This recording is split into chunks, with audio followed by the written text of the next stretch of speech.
Anvil Empires has received quite a few updates in the last month. During this video, I'm going to be talking about what has been added to the game recently. Later in the video, I will talk about all the different roles I've been playing in the game and highlight a few of my favorites. With the recent world expansion update, the map now includes multiple land masses separated by the sea. To make logistics and travel easier between these areas, the devs have now added a cargo ship to the game. The cargo ship is capable of carrying soldiers and equipment across the water to invade enemy territories. This ship can carry up to 8 passengers and 2 vehicles, including horses, carts, and caravans to supply your raid. This will help armies set up camps to conquer enemies across the sea. Players have even started customizing the sails on these ships as well. The devs are going to have to monitor this pretty closely. There could be some interesting designs sailing around out there. Next, the devs continue to improve and add new features to the Underworld. The visuals and lighting effects within the Underworld has been updated with proper shadowing, and new props have been added to the environment. New models and materials have been added, giving them a more natural and seamless look. And it wouldn't be Anvil Empires if the devs didn't give us new ways to die. 2 new threats have entered the Underworld. The first threat that has been added to these caves are bats. These flying creatures will roam the randomly generated Underworld cave system and attack unsuspecting explorers and miners. They aren't the toughest threat in the game or the most dangerous, but they make up for it in their numbers. The second threat players will need to watch out for is the cave collapsing. The Underworld will now periodically collapse and cave in, destroying everything and everyone inside. New cave sections will generate to replace old ones, with brand new layouts,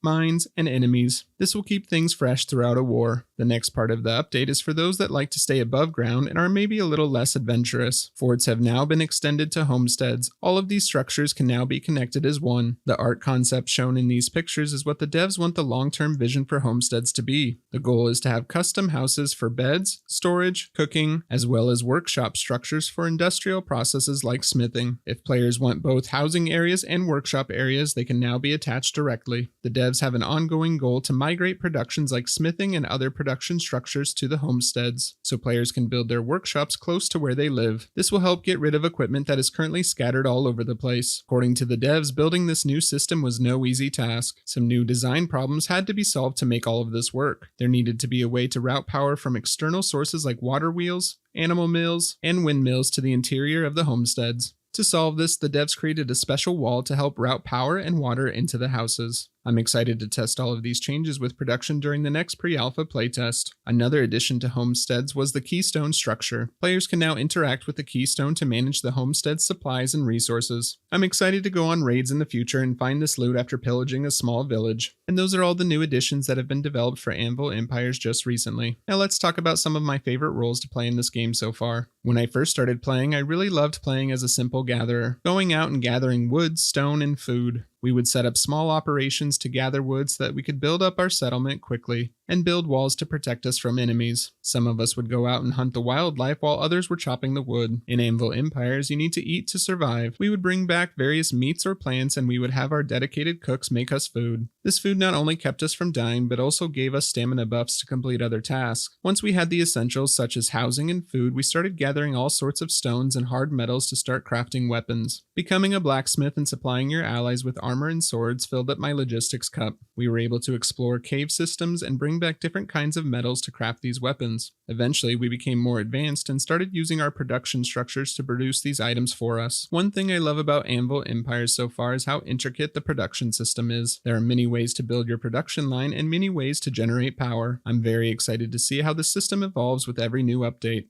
A random role I played for a while was Treasure Hunter. Throughout the map, treasure is scattered in random places. In these small relics, you can find silver to purchase various goods from other players who have built player marketplaces. It was fun to go out and find treasure while exploring the map, and return back to the village to buy whatever resources or equipment I needed. The final role I've played quite a bit is a basic frontline soldier.